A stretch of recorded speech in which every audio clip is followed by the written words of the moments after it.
Hello and welcome to Happy Horror Time. My name is Tim Murdoch. And my name is Matt Emmert. And today's special guest scared the hell out of us when she sang "Time to Go to Sleep" in Sam Raimi's 1981 horror classic, The Evil Dead. She played the ill-fated Linda, the girlfriend of Bruce Campbell's Ash, who transformed into a Deadite, sung a creepy lullaby, laughed hysterically, and then, after a long, vicious battle, was sadly decapitated. Don't lose your heads, because today's special guest is none other than Betsy Baker. Wow, with that introduction, I think that's all we need. I'll see you later, guys. So nice meeting you. You're like, well, that encapsulates my experience. Thank you very much. It sort of does. It sort of does. How are you guys? We are great. How are you today? I'm really, really great. I'm so excited to be here. I have to tell you, I fell in love with you when I first met you both, and I'm so happy to be here. You guys are just the funniest, greatest ever, and it was such a joy, and I'm really so happy that you invited me onto this. Oh my God. Right wow. back at you. And so listeners know we met Betsy at LA HorrorCon last year. And if you remember, in a previous episode, we interviewed her co-star Teresa Tilley, who was fabulous. And then we saw that Teresa was going to be at HorrorCon. So we went up to her. She introduced us to Betsy. Betsy was hilarious and amazing. And we're like, yeah, we have to have you on the podcast too. Again, I think that's a wrap. We'll talk to you guys later. That's how it happened, everybody. That is truly exactly how it happened. Well, yes, we are so fortunate to have you on. And so, look, we always take things back to the very beginning. And we read that you were born in Iowa, grew up in Michigan, and then went to Michigan State and got a degree in theater education and classical voice, which is, I'm thinking, is why you were so good at that creepy jingle. But I'm wondering, did you always want to be a performer even from a young age? No, actually, there was a time, and this is the honest to gosh truth. There was a time that I wanted to be a nun. Really? Yeah, there was a time, but it was because I saw a movie. Well, I had when I was three, 4, and 5, I lived next door to a family, and I was best friends with Jamie, and they were Catholic, and I just thought it was so cool that she sometimes got to eat bread on or a cracker on a Sunday, and she also got to wear like a lace doily, where you place cookies on. I thought that was the greatest thing ever. And then I saw the Haley Mills movie, Trouble with Angels. It is the only movie I have seen 9 times. And if I could find it today, I'd watch it again. And I just thought, oh my gosh, she got in so much trouble. She had a blast. She had like a come into Jesus moment. And now she wants to be a nun. And she waves goodbye to everybody while she stays at the nunnery to be a nun. And I went, that's it. But then I changed my tune. And, I don't know if I ever grew up saying, this is what I want to do. For many years, I wanted to be a teacher. I just wanted to be a teacher. Pretend play. I was always the teacher. You will be the students. There was no going about it. And if one of my friends said, no, you're always the teacher, I would say, okay, you can be the teacher for a little while, and then I'll be the substitute teacher and we'll switch off. So, but yeah, I think definitely from high school on. Yeah, I had some great teachers and some great mentors, and I enjoyed being active in the theater and the choir department. And I said, I love, by the way, that all of your reasons for wanting to be a nun had nothing to do with like what a nun actually, it's not like, I wanted to serve God or everything. You're like, I wanted that cracker on Sunday. I've been waiting for that. Yeah. Well, did you ever watch Sally Field and the Flying Nun? Oh my God, yes, absolutely. And she had a good time too. And, then I thought, then I learned that they wore makeup. I thought, God, and then I was focused on that whole thing around her face. But, we went, a bunch of us as adults, I live in the Los Angeles area, and at the Hollywood Bowl, they have the big screening of The Sound of Music every year. Yep. And so a bunch of us women wanted to go a number of years. And we got a big group together, and we brought dinner, and we happened to have some wine in our bags as well. And I brought everybody a habit at the costume store. And we went as the West Side Nabitchiates. I still have my habit. I gave everybody a habit. That was my gift to them that night. But, the thing. But I loved, oh my gosh, I love Sally Field and the Flying Nun. I mean, but did you like Whoopi Goldberg and both Sister Acts? Because then you can combine singing and being a nun. I didn't grab onto that. No. No particular reason. I had just gone through my nun times, and I just said, Oh. yeah. I have to go back to this. So you grew up in Iowa. Was that like, were you near the Donna Reed town? I only actually lived there. We actually moved the day that I turned 3 years old. And I distinctly remember taking a train from somewhere in Iowa.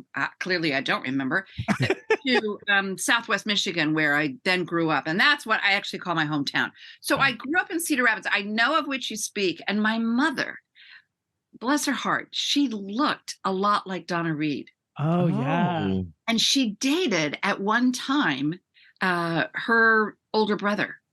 Wait, no, she didn't date her own older brother. No, her Donna Reed's older brother. Betsy, you're gonna have to clarify that. I was like, okay, that is excellent a twist. Point. Yeah, excellent. Thank you for that clarification. But she dated Donna Reed's older brother, and I thought, oh my gosh, that was amazing. I can't remember what town. Do you know what town Donna Reed grew up? I went to an acting camp in Donna Reed's town, and I wish I knew also, and I was hoping you'd know, but I guess we'll both never know. Wow. Oh, I'll find out. Yeah. I'm going to Google it or Siri it as soon as we finish this. I know. Yeah. So I went to an acting camp, and it was called the Donna Reed Acting Camp. Wait. The more I learn about Tim, Betsy, by the way, like, we're both gay and very out and proud. But the more I hear about some of these things you did as a kid and that you weren't out, I'm like, you were going to the Donna Reed acting camp. My teacher was Bonnie Franklin. You know Bonnie Franklin from One Day. I do know Bonnie Franklin. Yeah. Did you know her? No, I actually, as soon as I said that, I went, oh, that sounds like we have lunch every Thursday, but I don't. But here's my question. Were you born or did you grow up in Iowa? Ohio. But isn't that crazy? I was in Ohio, but I went to an acting camp in Iowa. When you were like a young child? I was 17. So yeah, I guess I was young. Wow. But I'm only 20 now. So. Yeah, I know. He's only in his young 20s. You just unpacked from going there, right? Yes. Well, okay. So growing up, were you a fan of horror films, and did any of them make an impact on your life?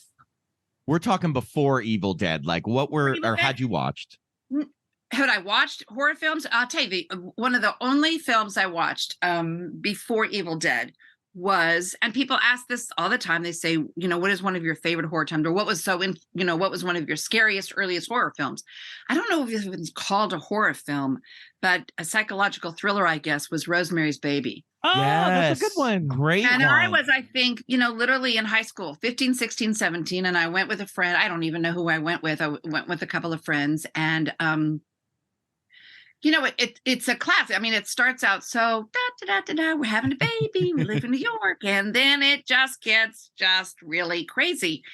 And I could feel myself losing my breath and going, oh my God, what's going to happen next? And why is this not continuing like in this nice vein of this young couple having a baby? It's just like, this can't be happening.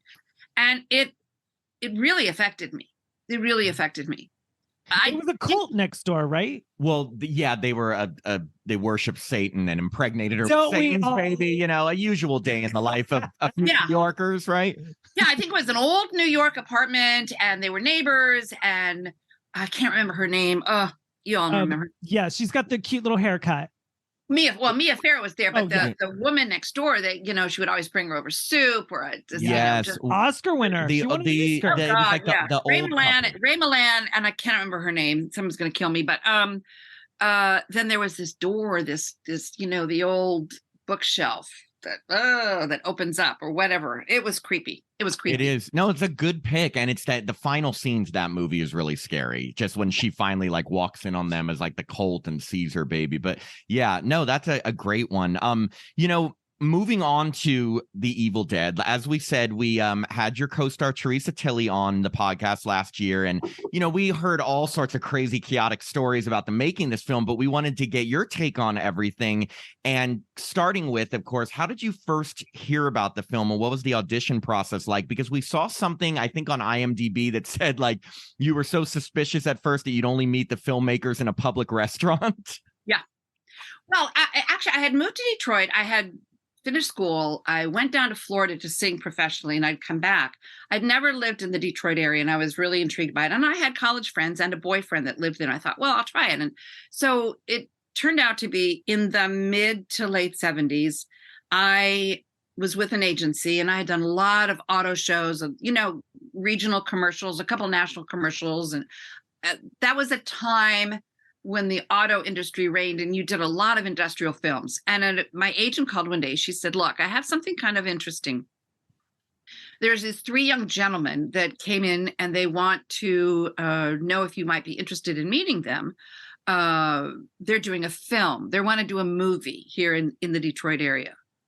And some discussion came out that it wasn't a bad film. It wasn't pornographic or erotic. It was just a movie. It was like a thriller maybe. And would you be interested in meeting with them? Which immediately led me to believe that, where are we meeting? Why are we not meeting or doing an audition? Why are we talking first? And it got me to think like, well, they just don't want to rent a room. They just don't either have the money or want to rent a room or the services to do a taping. So they said yes. And they said, well, they'd be willing to meet you at a restaurant on Woodward Avenue, which is a really well-known avenue in Detroit.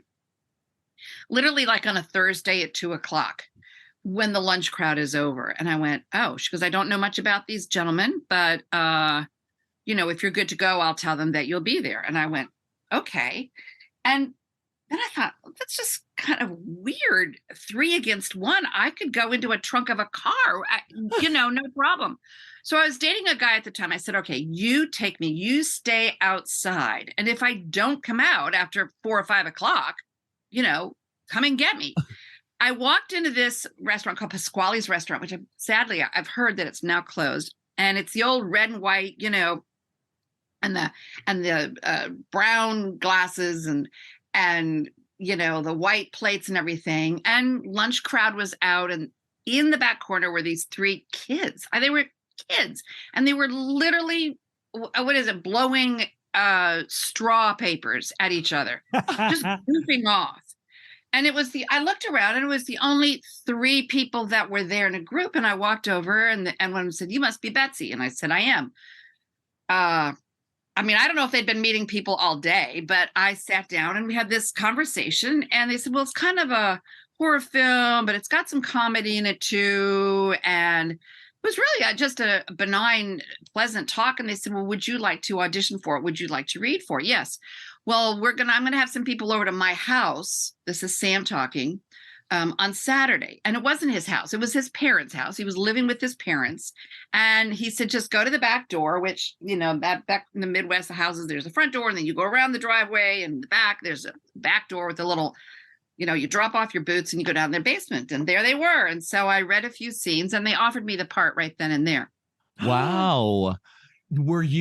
So did you get over your nerves by the nerves that they were going to murder you when you went to the house, or were you still a little like worried? No, I wasn't nervous at all. They were like 20 and 21 and 22 years old. And they were just goofballs. They were truly goofballs. They were joking with each other. They'd interrupt each other. I was fine. So I went out and I gave my boyfriend the thumbs up, like, I'm walking and I'm getting into your car, so it's all good. So. Did they hand you a script or like a sides, or were there sides? They handed me a scene. I don't even know if they called them sides. I don't even know if Sam and Bruce and Rob called them sides. I don't know. They handed me a scene, not in the restaurant, but that Saturday. And what were your thoughts when you first read or got to read the entire script for the movie? What did you think? Well, here's the interesting thing, and I'm sure as Teresa told you and others, you may have heard otherwise, that as well, is that the script was not very descriptive in a lot of the scenes. Yes. Like the outdoor forest, the woods, the car, the fight, the battle, the things coming out of the... So it seemed like, okay, yeah, this is a horror movie. I wasn't freaked out at all, and I cannot remember the scene I did. I do not recall the scene I did, whether it was a scene with Bruce or whether it was in the car or whatever. I may have done 2 or 3 scenes in the basement at Sam's parents' house. But I actually, at that time, I was, young and naive myself, and I thought, well, why not? This would be a great experience. Yeah. And I really looked at it as an experience. I can put this down as an experience on my resume. I did a horror movie. Yeah. And that's as far as it went. I didn't think anything more of it. And then they called a few days later and said, well, we don't we're pretty sure now we're not going to shoot in Detroit. We're going to go and shoot. We're looking now in Tennessee. And I went, oh my God, we're shooting a horror movie on location. This is gonna be something. And it was something. Yeah. So, okay. So you start filming, and I think it's like toward the end of 1979 in Tennessee. And I know it's freezing cold outside and everyone's living in the same house during the shoot. Can you tell us a little bit about those living conditions and what it was like sharing a bedroom with the other ladies? Well, that wasn't so bad. I mean, I had been in college. I had a college roommate. I lived in a sorority, so that didn't bother me. One bathroom between 3 ladies that I had Karo syrup or mud or dirt all over them. That was hard because it was like, who got back to the house first? And we always shot at night. So it was whoever got back to the house first at 5 or 6 a.m. got the best shower, you know? I actually felt bad a few times, not often, for the neighborhood, because it was just a regular 3-bedroom, you know, ranch house. And all of a sudden there were all these cars with maybe, let's see, 1, 2, 3, 4, 5, 6, 7, 8, 9 people, 10 at the most, all looking like they're under 25 or 26 years old, which we were, going in and out of the house, not in the morning, like to go to work with a briefcase, but coming in with mud and dirt and red blood all over every morning. So that must have been kind of weird. The living conditions, the guys didn't care where they slept. They didn't care where they kept their clothes. And there were a lot of times many times when Sam and Bruce were looking at the dailies, and I'm sure Teresa said the same thing, where you'd finally wake up at 3 or 4 in the afternoon because you're going to go to the set at 6 p.m. and you'd hear this old, you know, projector going plop, plop, plop, plop, plop, plop, plop, plop, plop, plop, plop, plop, plop. And they had been sent dailies, and they were so tired they just fell asleep and the reel was over. And it was just flapping like 2 hours later. We often saw that. A lot of the special effects, as I'm sure Teresa told you, were done by Tom Sullivan. Mm-hmm. Who I was going to say I love and adore, which I do, but oh, well, then why didn't you remember his name? But I just sideswiped there. But he would actually prepare a lot of the special effects in the kitchen, which probably isn't and wasn't a great idea, because you'd go in and maybe be hungry for something, not realizing he was boiling the chicken bones from last night's dinner for something else. So, yeah. And then we took turns doing the laundry. Then we had to have a meeting. We had to have a few meetings about how to keep bathrooms clean. And wow. You know, it was like living in a frat house. How long did the initial shoot last?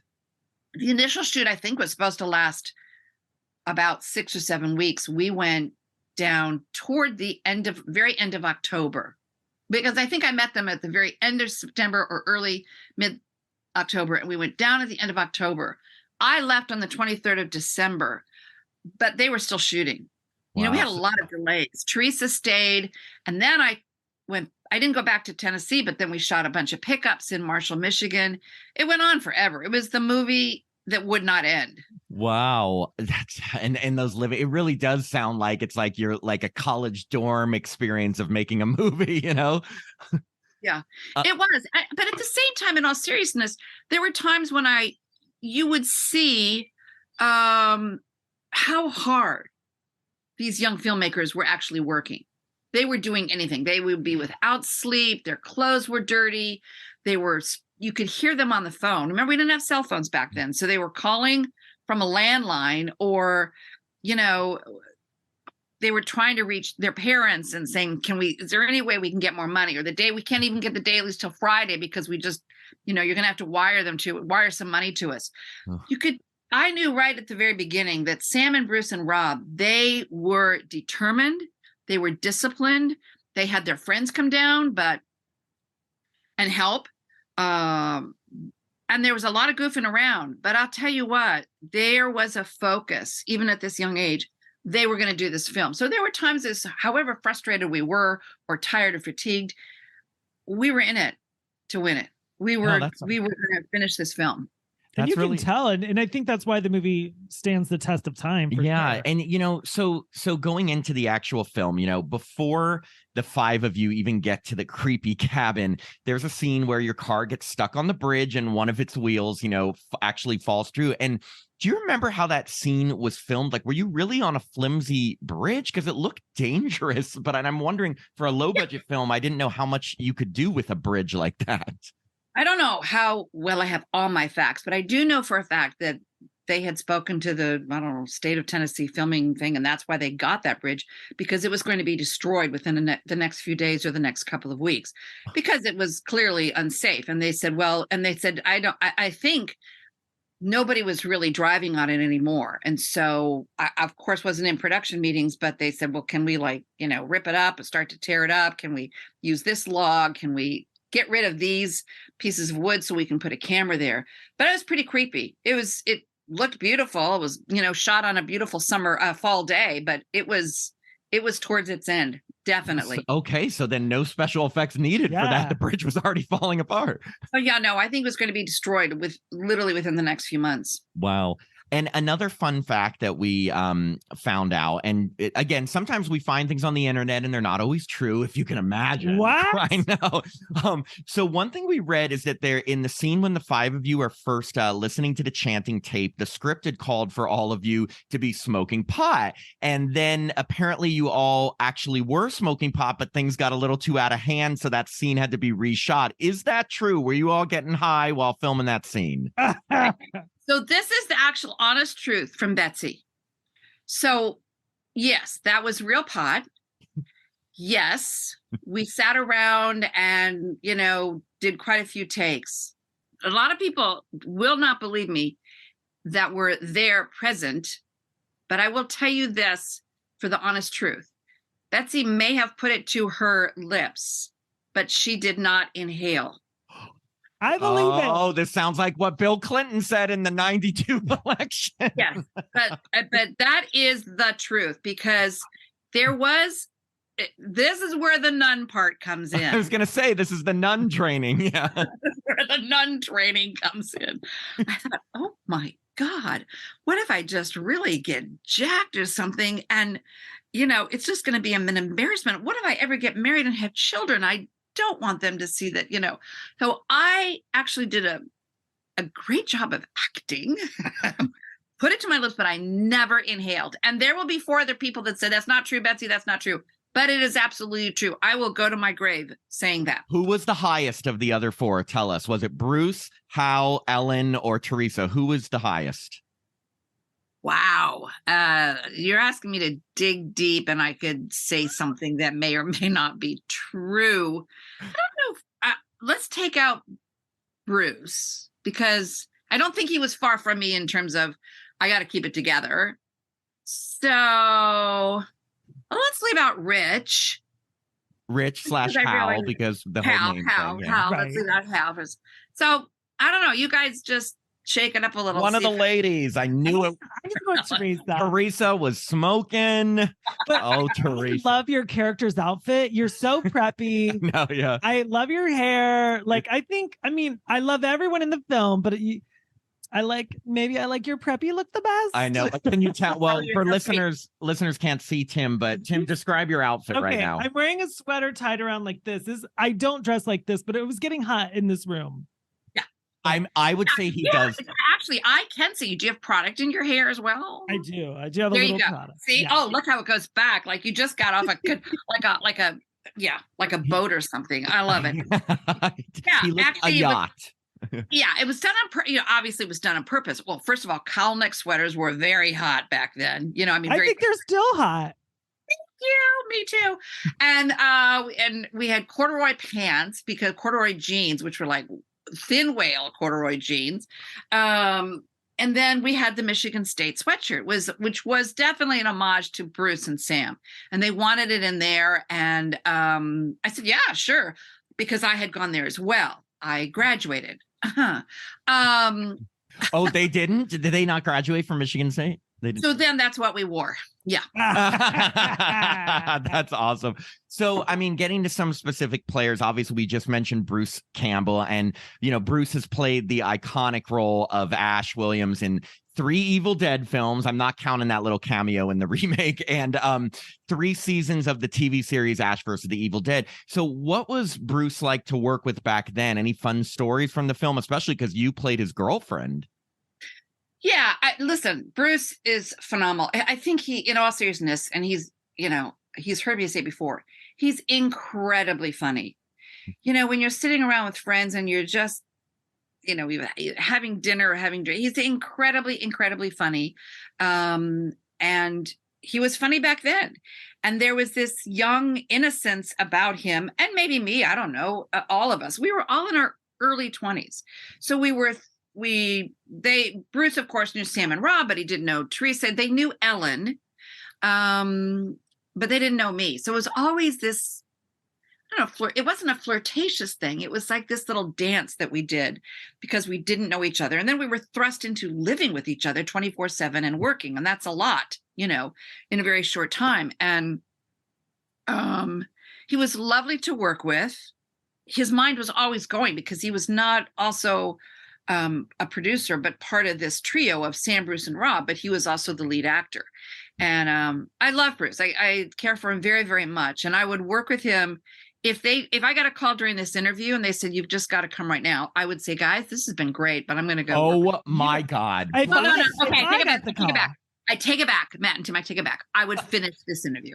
Thank you. But I'm going to say I would not finish this interview if he called me. If Bruce Campbell called Tim, right. Tim would be out. Because Ashley, I call him Ashley. I don't call him Ash. You guys are on that level. Like that. Yeah. No, he is so handsome. Yeah. He is very handsome. Very, very handsome. Strikingly, very handsome. like he's got the eyes, just handsome. And of course, we asked Teresa about this too, working with director Sam Raimi, who obviously has had quite a career over the last 40 plus years. But we'd also love to get your thoughts on him and what was Sam's directing style like at that time? What was he like as a director? Well, he was very young, so he was and very funny. I mean, you put Sam and Bruce in the same room, it's just like a nutcase happening. I mean, they were literally like the Three Stooges, and I really adore and respect Sam as well. He has a funny little, twerk about him, and you could see the wheels turning all the time. I mean, he wrote the script, and he'd had how directors are, and he would just have all this creativity going at all times, and but a very gentle soul to this. I've never seen him really. I mean, I've only worked with him twice, and the other one was Oz the Great and Powerful, but never yell or scream. It was just this very gentle, but he does that in a manipulative way as well. I mean, he does it to get what he wants from the actors, which often happened in Evil Dead. And there were times when we were mad at him, but I don't remember him ever being really upset or mad at us. Have you stayed in touch with Sam? I mean, as much... I run into him every once in a while. It was funny. We used to run into each other taking out, Italian food at this restaurant up the street. So he doesn't live far from me. I haven't seen him in a few years, but no, I don't, not on a regular basis. No. So onto your transformation into the Deadite, and we read that they initially wanted you to look more like a snake-like creature or something, but that you had the idea to make your possessed character look more like an evil baby doll. Is that true? And how did that all go down? It is true. We all so in Sam's basement, after we were all cast, we were all met with Tom Sullivan, who did a plaster cast of us all, because at some point in the movie, we're all going to be Deadites and we're going to look really grotesque. So we're going to have you come over on another Saturday afternoon and we're going to make plaster masks. We did that. We're all fitted and we were set to go. And at some point when Ashley and Linda, butt heads, and now Linda is not so nice, there were a bunch of things going on, but it just wasn't quite working. That he was grotesqued out, he was grossed out, and he was upset. But Sam and I got to talking one night, and I said, it's just not working. And I also hated the mask. I hated the mask. And I hated the process of putting it on every night and everything. And I knew that we were also going to go in the ground, in the dirt. It was going to get really, really tricky. And so I just sat there and said, one of the things we could do, Sam, is he's so in love. Ashley is so in love with this Linda, and she's like so beyond, this. I said, what if I try this next scene? And I don't recall what scene it was because we were shooting out a sequence, just as a really, really sweet baby doll. And he said, well, okay, try it. And we did the scene, and I started to talk like this. It's It's okay, Ash, come out. And you could see Sam off to the side and he was getting creeped out. He goes, oh, it's a creepy, creepy, creepy. I said, well, if you're creeped out, why don't we go even further? Why don't we just make her, as she starts to turn instead of this Deadite, why don't we start to make her into this baby doll, this porcelain baby doll Deadite? He's like, what? And I went like, I don't know. We could sing a song like the dolls that talk like, I'm gonna get you. And he was totally creeped out. He goes, that's it. So we talked about it some more that night, and it ended up, that's where the Linda baby doll, we did makeup for it instead every night, that she was in that character with the big blushy cheeks and the overdrawn eyebrows and the big lips. And if you look very carefully, this was all after, because it was shot out of sequence. When Ashley gets, after the veins have gone up my leg and I'm clearly been in the hallway, in the hall door, and I'm singing this song, we shot it out of sequence. So as he's dragging me out by my feet, out of the cabin down the steps, very quickly you can see the camera picks up Linda's face and it has the mask on. Oh. The mask is on. But it's such a quick cut. Then you see the rest of the scene as Linda possessed in this baby doll character. Wow. So it was not scripted, the baby doll song? No, it wasn't scripted. Did you come up with the lyrics to the song yourself? Or did you just... Well, I'm going to say yes, but I don't have any idea. It's possible. It's possible that Sam and I just played with it that night. It's so good and it's so creepy. What a great decision. It really is. Even hearing your voice doing it, it's so good. Yeah, it's been a trademark. It's a nice characteristic for Linda to have, because when I saw Sam just react off camera when I was first singing it and when we were first talking, the baby doll, it's okay, nothing will happen. I knew that we were going down some path that was going to be acceptable to Sam. Oh, yes, it's so great. Works. So, we heard that there were a lot of injuries during filming, but two in particular that affected you. So first off, can you tell us about losing your eyelashes when removing your facial mold? Did they, I've always hear that, but I never know the story behind it. Did they just rip off? And do eyelashes grow back, or how long does that take? I don't know anything about that. Yeah, they do grow back. And they did. I didn't lose every single one, but I lost a lot of them. So the plaster mask back in the 70s, Tom, he was doing it correct. You heat up this plaster, this mush, and you put a lot of Vaseline around your lips, and you put literally plastic straws in your nose so you can breathe. And then, you put a lot of Vaseline around your hairline, and you put on this dough. And what happens is when it hardens, it heats very, very quickly. So we had a little pencil and paper. We couldn't move. And you can't really talk. But we had a little pencil and paper that we could scribble help or out now or fine or whatever, or thumbs up. And at some point, it got very, very hot, which means it was also casting. So that's good. And finally, I said, hot, something like that. I wrote it, off. And they took it off rapidly, and we just had not put enough Vaseline on my eyes.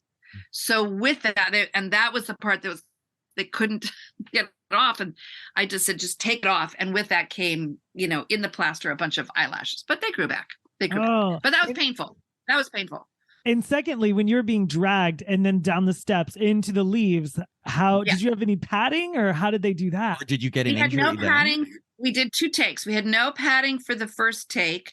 So Bruce drags me across the floor, and then down those, I think it was 4 steps. And I stopped. He said, cut. And I went, I am in so much pain, because you just hit your spine on those wooden steps going down. And he said, okay, that was great. We need to do it one more time. I said, no. We had to have some sort of padding. I can't do that again. It was incredibly painful. Going up the dirt hill wasn't so bad. It's just like being dragged in the dirt, but it was the steps. Well, we had no padding. We had no special effects guy there besides Tom. We had no, stunt doubles. So we kind of were stuck. We couldn't put a jacket around me because I had this white, negligee and nightgown on, which of course every college girl takes to a cabin. Which made it very funny. So finally, I don't know if it was Sam or Bruce or Rob came up with this idea. Let's go in the car and see what there is in the car, in Sam's car. And we took the floor mat out of the passenger seat. Yeah, that was clean. And then we wrapped it around myself with duct tape. Now, I don't know what, quite frankly, was more painful. The second take and the third take going down the steps, or getting duct tape off your skin. From a car mat. From a car mat. I didn't care about the dirt and all that. I mean, we were way beyond that. Don't ever put duct tape on your body unless you actually intend to take it off at some point. Oh my God. So you get your eyelashes ripped off, you get duct tape ripped off your body.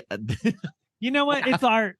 It's art. It's art, baby. It's art. That's right. You were committed. So after Linda gets possessed, you have this huge, really long, intense fight scene with Bruce Campbell. And first, I think he slaps you a bunch of times. Then you fall over and get impaled. Then you get buried and come back to life. And then he decapitates you with a shovel.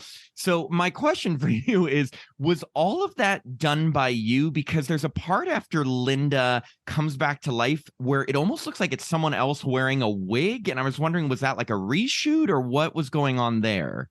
Well, I had a wig on. There may have been one or two. There may have been just a moment, just a couple of cutaways. But 99.9999 was me.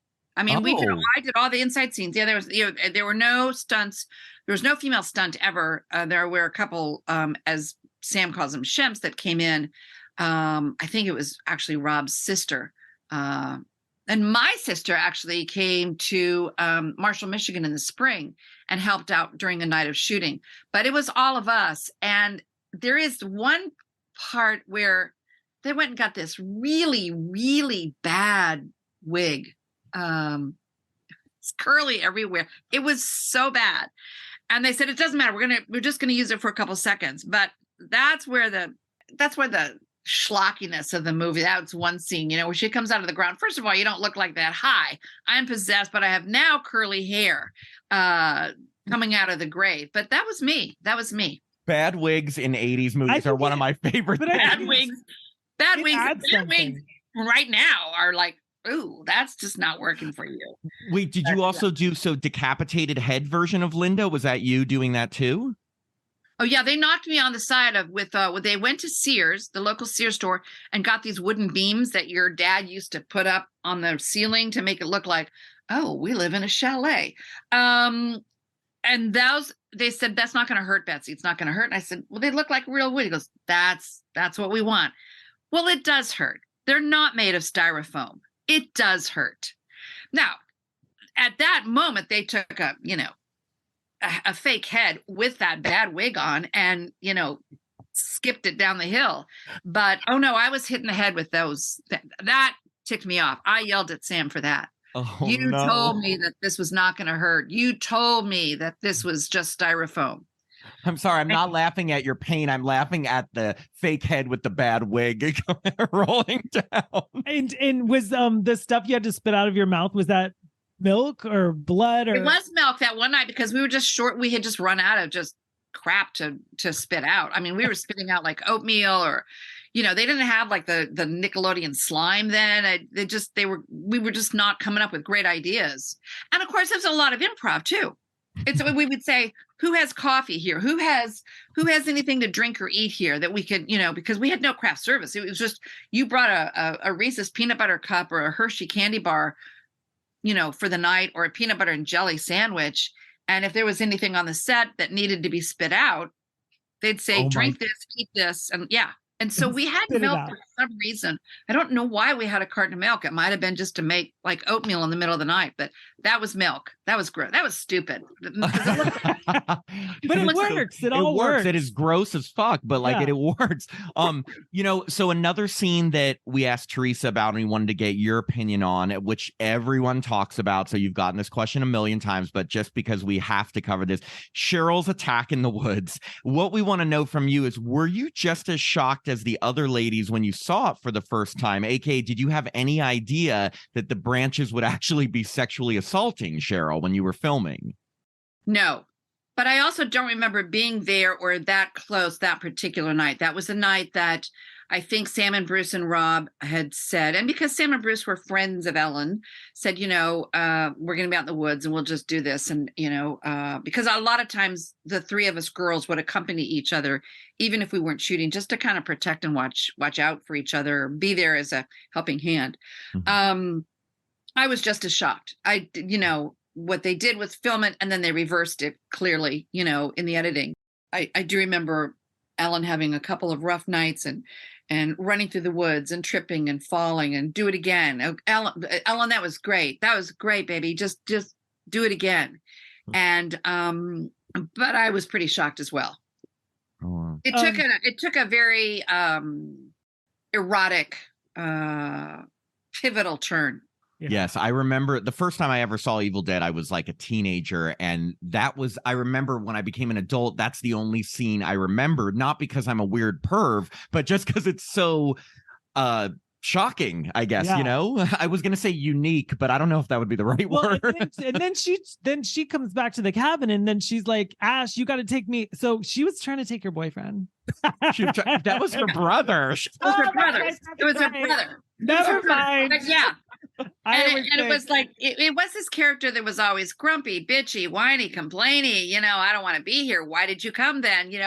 And she played it very well. And I mean that in the most flattering sense. She was the fifth wheel and she portrayed it very, very well. And then she said out, she didn't care. She didn't care if everybody else stayed. But Cheryl wanted out of there. And it was probably their parents' car. Or Ash's car. And so you've got the keys, get me out of here. They tried to say something that we saw on IMDb, and I don't know if I believe this, and I'd love your take on this. They tried to say that to make up for that kind of scene, when Linda is decapitated and she's on top of Ash, that she's kind of almost like humping him or something, although I didn't get that from that. Was that the direction? Yeah, oh, that was it. That was a decapitated person doing that. It didn't come off like that. It was really short. And at that time, people were just, I think, grossed out. Whatever she was trying to do, it just was like, seriously, you guys are trying to do this now? And I had forgotten about that. But the effect that it was slow and there was this little nightgown that, Cheryl was wearing, and it was different. But this is one of the things that Sam did in this movie, however schlocky or funny or just off base as it was, is that he takes people up on a roller coaster, he lets them drop a little, he takes people up on a roller coaster, lets them drop a little, and then he takes them to, the Six Flags of roller coasters where they thought there could be none. And, clearly the woods scene was one. I mean, there were a bunch of them. There were a bunch of scenes like that. And so when the movie was all done and wrapped, we heard you couldn't make the big premiere. And we were wondering, well, why couldn't you be there to see the entire film? And when did you first see it? I could not make the film. I was doing, I was in Portland, Oregon, on a turntable selling Buicks. Hey, girls got to make a living. Right. Well, that was kind of it, and it was a year and a half or so later, and they said, we're going to have this great premiere in Detroit. And I still lived in Detroit. No, I didn't. I didn't live in Detroit. I was living in Los Angeles, and there were no cell phones. There were no computers. So it was a matter of tracking me down and saying, can you come? And I think it was a combination of things. They tracked me down too late. And I was already on my way to Portland, and I just couldn't go. I couldn't go. I don't regret it. I mean, it's just at the time it was like, I'm under contract to do this and I can't go to the premiere. So I regret not being able to be there. But the first time that I actually saw it, I think I was in Los Angeles and was playing at a theater. And by this time I was dating another person, and who later became my husband. Oh. Is my husband. But we left during the film. He just couldn't watch it. So I don't know when I saw the whole thing in its entirety. Oh, wow. When your husband left, did you sit there and finish, or did you leave with him? No, because he had the car and the car keys. You're like, I know, that's so funny. Well, what did you think of? So I thought this was fascinating. Stephen King, I guess, wrote an article. I mean, this is known that and called Evil Dead the most ferociously original horror film of 1982. At the time, did you know that he wrote that, and what did you think of that? Well, I didn't think anything of it because I had no idea. I had no idea. Here's the thing, and I think maybe Teresa touched on this as well. At the time, again, no cell phones, no computers, and we were going on with our life. We had shot this movie 3 years ago. It wasn't the great experience. It was like amazing that you three guys got this into the can and sold it and had a premiere, and it's showing at odd places. But the first time I actually knew that it was, I was going to say, of some value, and was literally, like many other people, in the video store. I know exactly which video store I was in. And by this time we had a small child, my husband and I, and we went to get, 2 or 3 cartoon movies for the weekend. Because I think we'd found a babysitter and we were going to go out, and renting video movies was this hot thing, and then you can just have pizza or, sit down and have your child watch cartoons, and it's like a miracle. And I walked down this aisle because I was very careful which aisles to walk down, and I saw Evil Dead, and I went, what? This movie's in a video store? And at the same time, my daughter was going, come on, mommy, can we have this movie? Can we have this movie? Can we have this movie? I said, I could not believe it. So at that Blockbuster store, you had the box there, but then you went up to the front to get the movie. You just didn't pull it off. And I walked up there, and just out of curious fun, I said, do you actually have the movie Evil Dead? Now, meanwhile, I'm checking out like Dumbo and, Sleeping Beauty. And he said, oh, we haven't had that for weeks. That's probably our most popular movie. Oh my! I just went, what? I couldn't believe it.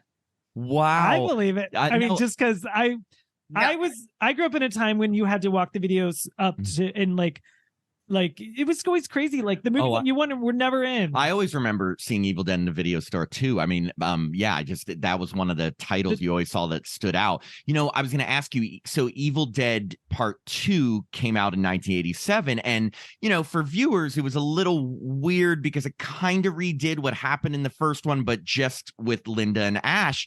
But Linda is played by a different actress, and we read that it was because you were pregnant at the time. So my question for you is, if you weren't pregnant at the time, would you have reprised the role? Oh, I'm going to tell you, nobody has asked me that question ever, but they ask me all the time, why weren't you in Evil Dead 2? Exactly. Well, we knew why. Yeah. The answer would probably be yes, because it was, so, we met in a restaurant again, this time in LA. Another restaurant. They said, hey, we're in this restaurant. Can you come over and meet us, next weekend? And when I walked in, I think they knew that it couldn't happen. But we had a nice big breakfast, and he said, look, we just got the rights to Evil Dead 2. We've been working really hard on it, and you have some small scenes, but we'd like, how did he say it? We were hoping that you could be a part of it. And I said, when are you shooting? And he gave me a date, and I said, well, that's like weeks before I'm supposed to have this baby. Well, they were, Evil Dead 2 had a lot more parameters, and they just had a set of time frame, and it just didn't work out. But in answer to your question, yes, I probably would have. I would have protected myself more. I would have, said, I'm not going to do this, I'm not going to do that. But yes, and you are absolutely, I believe, if I just haven't lost my mind, the first person who's ever asked me that question in that form. Oh, well, wow. Awesome. We're happy to be, because again, it's like a lot of these things we know, like we don't need to ask you why you weren't in there. You've made it known you were pregnant and stuff. But I was always wondering, like, would she have? Because I know, the experience was a little tough on the first one, but also we love when people return to roles and sequels and stuff. And it's just not the same watching the sequel and it's a different Linda. Like, we can't just pretend like you weren't Linda. I guess, did you see the sequel, and what were your thoughts on what they did with your character? So you can't tell anybody else, right? I've never seen all of Evil Dead 2. Oh, you know what? You'd be surprised how many times we ask people about, we talk to people who were in like a big sequel for a franchise and they never bothered to go back and watch the other 10, didn't see them. Don't care. It's not that I was angry or pissed off or hurt. I mean, I've seen snippets. I've seen it, almost all of it, but here's the thing. So this is the honest truth. I don't do well with like forward and backward movies. Like Back to the Future, never could do it because I would get into a scene. I couldn't go back. Wait a minute. Is that a flashback, or is that really happening, or is that a dream? So that's always been hard for me. So I did see parts of Evil Dead 2, and I've seen a lot of Evil Dead the musical. So I get the drift, but I've never seen in its entirety with popcorn and, sat down at a movie theater and watched Evil Dead 2. So what you're telling me is Army of Darkness is your favorite. Yeah. That's it. Have you met the woman who played Linda in part 2 at a convention, and have you guys had a Linda face-off? I don't think she's Bridget Fonda. I don't think I've never met her, and I don't think she's ever done a convention. Has she? Maybe. I don't know. Wait, I think she's Linda in the third. I think in the Ash vs. the Evil Dead. See, my trivia on the second and third is very dim. I think I don't know who played. I don't know who played it in the second. It goes on for pages and pages and pages. All these Ash shit things, they just and but I've never met her, and I'm sure she's lovely. Yeah, no, so flash forward to Teresa kind of told us about how you were sort of responsible for getting the ladies together again to kind of form this Ladies of Evil Dead, and it all started at this Halloween night American Cinematique screening that you got Teresa Tilley to go to, but she also said that you have some great story about someone in the PTA recognizing you from the movie, and so we need to hear this story. Well, that was very kind of Teresa, but it's absolutely true. So I don't know why. But so my husband's actually is a sound mixer, and he has people that work for him, boom people and, cable people. And one of his boom people was on a committee here in the local LA area for this American Cinematique Theater. And they were doing a redo, a remix of Evil Dead. And she was on this committee, and they said, wow, God, it'd be so great if there was some way when we premiere this on Halloween of 2001, if we could get anybody from the cast of Evil Dead. Wow, I don't know how that would happen. And she spoke, well, I know somebody who played in Evil Dead. What? And so she gave them my contact number, and they called me, and I hung up on them because I thought it was a joke. Because I'd kind of let it all go. I was raising a family. I had another business of my own. I just kind of let it go. And they called back again. No, this is really, I got your number from so-and-so, and we'd really like to talk to you. And then they explained to it. And they said, well, we'd love to have, if you know anybody else that might be able to join us on Halloween night there at, the Egyptian Theater. I said, well, I do know Teresa Tilley. She is a very good friend of mine. And so they called her, and we went, and it was a wonderful evening. And I sat next to Rob Tappert, and Bruce could not be there. Yeah, Bruce could not be there, and Sam could not be there. But we had a wonderful evening. What was the question? I forgot the question. No. That was part of the question. And the PTA recognized. Oh yeah. Well, it wasn't PTA. So I was also a brownie and a Girl Scout leader. When my kids were growing up, I didn't go into PTA meetings or drop kids off at school and go, by the way, I don't know if you recognize me from the video store, but I just never did that. I wasn't doing that at the time. I was doing this other business. I wasn't acting. I had stopped. I had focused on my family and my children. And my co-brownie leader and I were taking the girls, our two daughters, out for lunch because we decided they needed to be treated specially because, they were always with cleanup and stuff like that at brownie meetings. So we took them out to this little hamburger and milkshake place, and we let the girls sit at the booth, and she and I were sitting at this table all by ourselves. And these 3 or 4 kids were at another table. They were teenagers. They were just staring at me, and they just kept staring at me. I checked my purse. I checked to see if I was dressed, like maybe my buttons had popped or whatever, what was going on. And they would stare at me, and then they'd take a bite of their French fries. And then they'd nod their heads, like, yeah, that's gotta be her. I'm going, holy crow, they're going to come and mug us right in front of our own 2 children in a few minutes. And finally they got up and I went, oh my God, what's happening here? Hopefully they're leaving the restaurant. And they walked right up to the table and they said, one of them said, we're really, really sorry to bother you, but can we ask you a question? And I wanted to say, no, you cannot have my purse. You cannot have my lunch and you cannot hit me with anything. And I said, we both said, sure. Like, I thought the worst it could be, like, what did you order for lunch? It looks fantastic, I said, can we ask you something? And we said, sure. He said, were you in a movie ever called Evil Dead? And there was a pause. And it was that awkward moment, like, ooh, maybe I was, maybe I wasn't. I said, why? You look just like this character in Evil Dead. We loved the movie. We've seen it like 500 times. And it is so creepy. And we just wanted to say hi if you're her. So I thought, okay, they don't want my lunch. They don't want to kill me. And I said, yes, it was me. Oh my God. Oh my God. Oh my God. It's so nice to meet you. Thank you so very much. And they left the restaurant. Oh. And my girlfriend said, my co-Brownlee leader said, what? You got a lot of explaining to do. Because I had never, you just, as you're making friends as you get older and you're trying to be a mom friend and getting kids to school and let's start a brownie troop, you just don't say, oh, and by the way, just in case anybody asks. I love that. So I just didn't do it. I wasn't keeping it from anybody. I just didn't do it. And these kids outed me. And then by the time I finished being a PTA leader at that school, and with all the PTA leaders were being recognized at the end of the school year, she had put together a video of some of the clips of Evil Dead. So now everybody knew at school. That's amazing. And overall, why do you think people love Evil Dead so much? Well, I think it does take you on a journey. I think it does take you on a ride, like Sam had hoped. And I think it's mixed in with some stupid comedy and some real young, naive comedy, which everybody can laugh because we all make fools of ourselves when we're younger kids, even now. But I think we could see some of ourselves in each of those characters, either early on or throughout.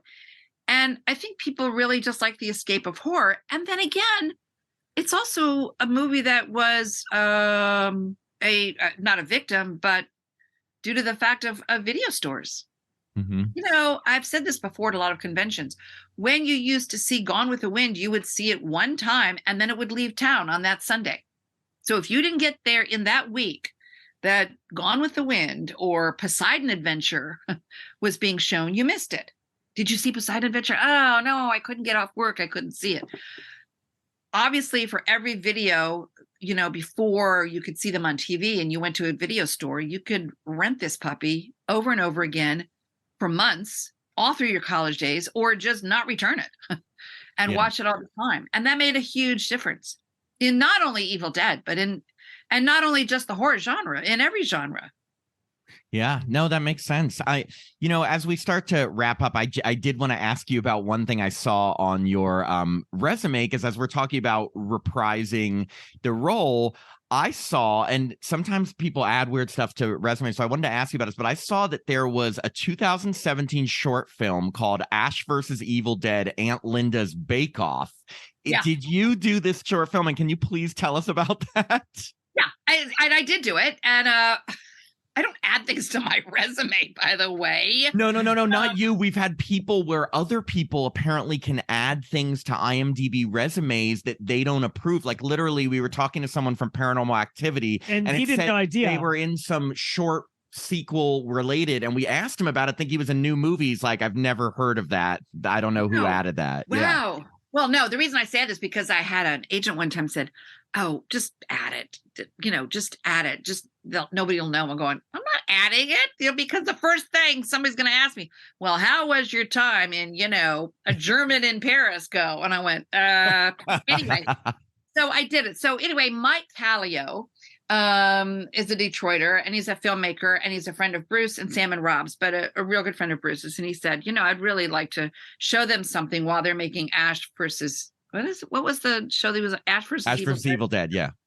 And I have this great little role for you, and it's kids coming over and you baking cookies and you skewer them, or I can't even remember the premise of it now anymore, but he said, we'll do it on a Saturday afternoon. We won't waste a lot of your time. You'll come in, you'll do it. Fine. I've had, I'll do it for you, Mike. I'll do it for you.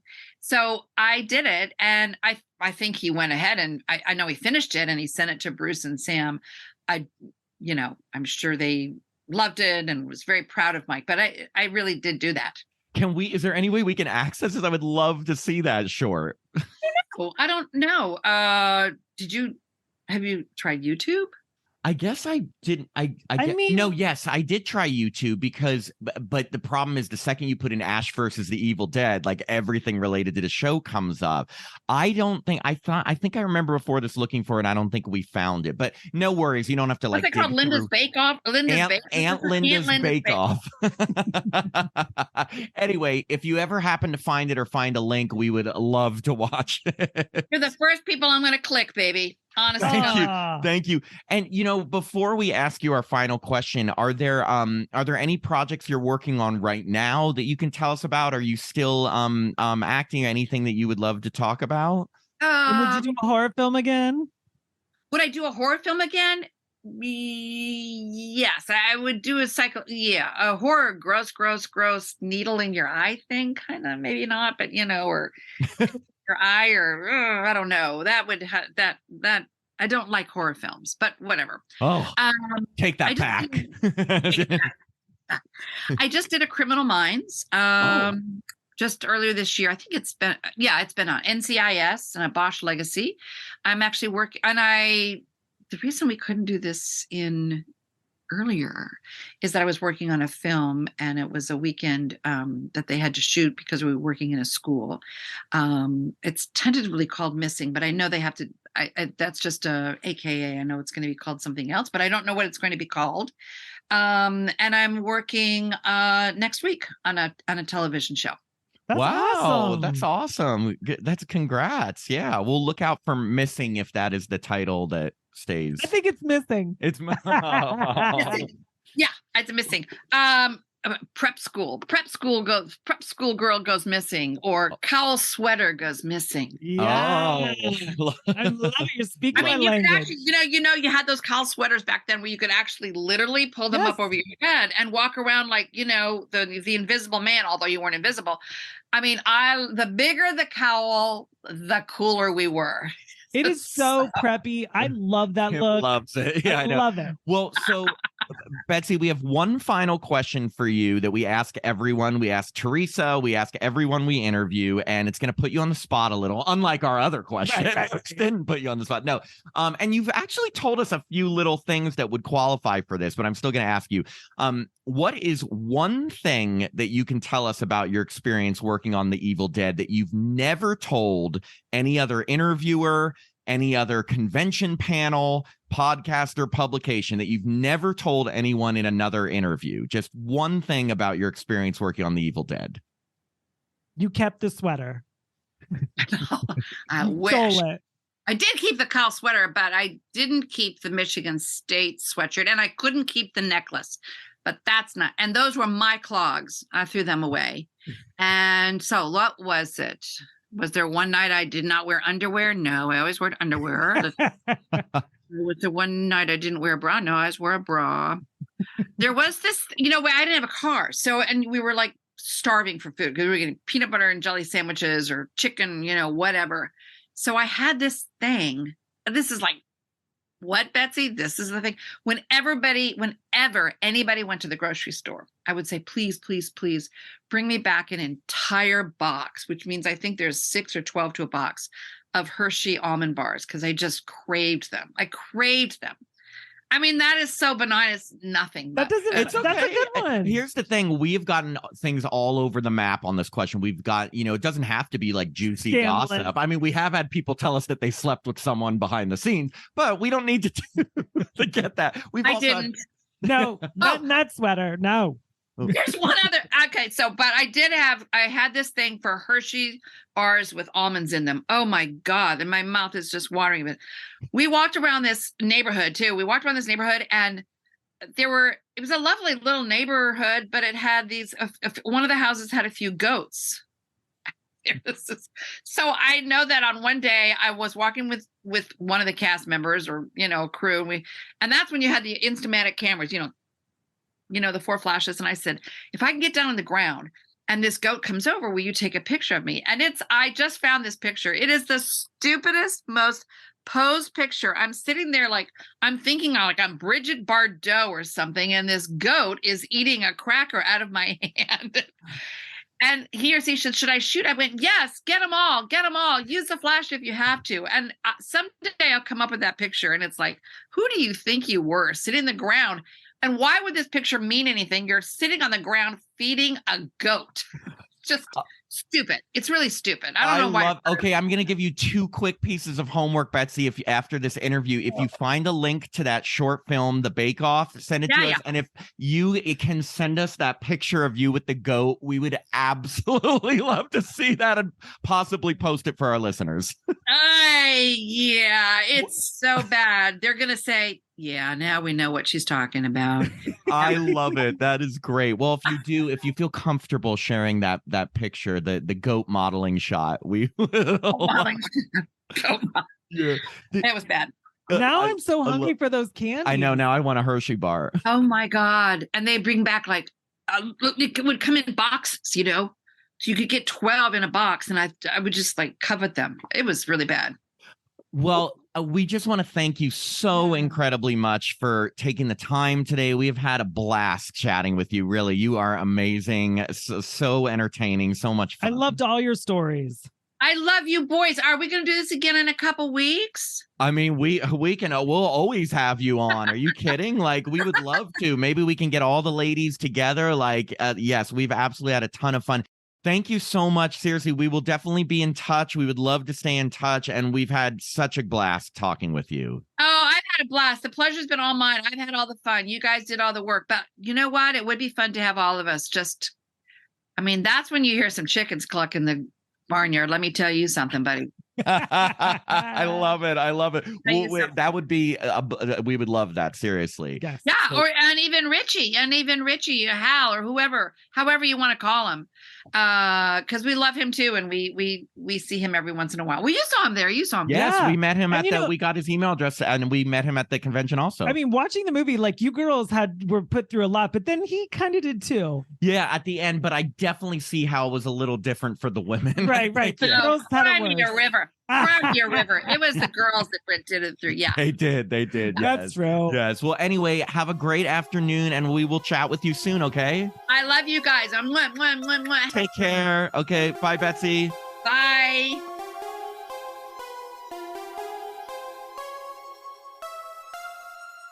We hope you enjoyed this episode of Happy Horror Time. This podcast is hosted by Tim Murdoch and myself, Matt Emmert. It's co-produced by Jacob Randall. We release new episodes every Monday, and we switch off between reviewing new horror films with spoilers and interviewing horror stars, so there's something for everyone. You can listen to the podcast directly from our website, that's www.happyhorrortime.com, or from Apple Podcasts, Spotify, Pandora, or wherever you stream podcasts. And if you'd like to support us, please sign up to be a patron at www.patreon.com/happyhorrortime. Patrons get access to our monthly bonus episodes where we discuss past horror films according to a theme. They get to vote on those themes. They get our monthly newsletter, The Happy Horror Times, and autographed Happy Horror Time stickers. If you haven't already, make sure to follow us on Facebook, Instagram, or Twitter at Happy Horror Time. And since our movie reviews do contain spoilers, we always post the films we're going to review a few days in advance on our social pages, just in case you want to watch them beforehand and be in the know with us. And finally, if you'd like to contact us directly, send an email to happyhorrortime@gmail.com. We especially love it when you tell us how sexy we are. I'm Matt Emmert. And I'm Tim Murdoch. And we hope you have a happy horror time.